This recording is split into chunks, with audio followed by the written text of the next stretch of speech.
శ్రీ గురుభ్యో నమః. వారం వర్జం. జనవరి 7, 2026 బుధవారం. శ్రీ విశ్వావసు నామ సంవత్సరం పుష్యమాసం దక్షిణాయనం హేమంత ఋతువు కృష్ణపక్షం పూర్వాషాఢకార్తె. చవితి ఉదయం 6:53 వరకు. తదుపరి పంచమి తెల్లవారి 6:22 వరకు. నక్షత్రం మఖ మధ్యాహ్నం 12 గంటల వరకు. వర్జం రాత్రి 8:09 నుండి 9:47 వరకు. దుర్ముహూర్తం ఉదయం 11:51 నుండి 12:36 వరకు. శుభ సమయం ఉదయం 8 గంటల నుండి 9 గంటల వరకు. మరలా సాయంత్రం 6:30 నుండి 7:15 వరకు.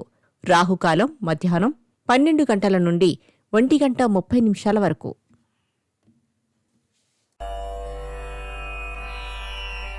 ద్వాదశ రాశులు. మేషరాశి. ఆర్థిక వ్యవహారాలలో ఒడిదుడుకులు ఏర్పడినా అధిగమిస్తారు. మిమ్మల్ని మాయమాటలతో మోసగించాలనుకునేవారు భంగపడతారు. వృషభ రాశి. ప్రయాణాలలో వస్తు భద్రత పట్ల జాగ్రత్తలు అవసరం. సహనాన్ని ఓర్పును కలిగి ఉండండి. శ్రమ అధికం. మిథున రాశి. ముఖానికి చిరునవ్వు ఇచ్చిన అందం చికాకు ఇవ్వదు. బంధువులతో ఇష్టాగోష్ఠులు సాగిస్తారు. కర్కాటక రాశి. అర్థం లేని రాజకీయాలు చోటు చేసుకుంటాయి. పెట్టుబడులకు తగిన లాభాలు పొందుతారు. సింహరాశి. విరుద్ధమైన ఆలోచనలు మానసిక సంతోషానికి గురిచేస్తాయి. కీలక వ్యవహారాలు పూర్తి చేస్తారు. వస్త్రలాభం. కన్యారాశి. సన్నిహితుల నుండి ముఖ్యమైన సమాచారం అందుకుంటారు. గృహ నిర్మాణ ఆలోచనలు సాగిస్తారు.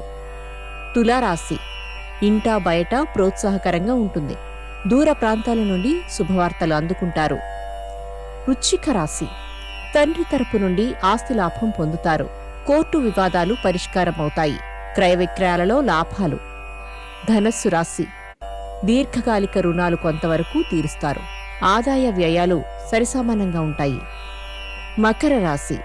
సంగీత సాహిత్యాలపై ఆసక్తి చూపుతారు. కార్యాలయంలో ప్రతికూల వాతావరణం నెలకొంటుంది. కుంభరాశి. ఆస్తి విషయంలో నూతన ఒప్పందాలు కుదురుతాయి. సెల్ఫ్ డ్రైవింగ్ పట్ల మెలకు అవసరం. మీనరాశి. క్రమశిక్షణకు ప్రాధాన్యతనిస్తారు. సంతానంలో వస్తున్న మార్పులు ఆలోచింపజేస్తాయి. ధనలాభం కలదు. నమస్కారం.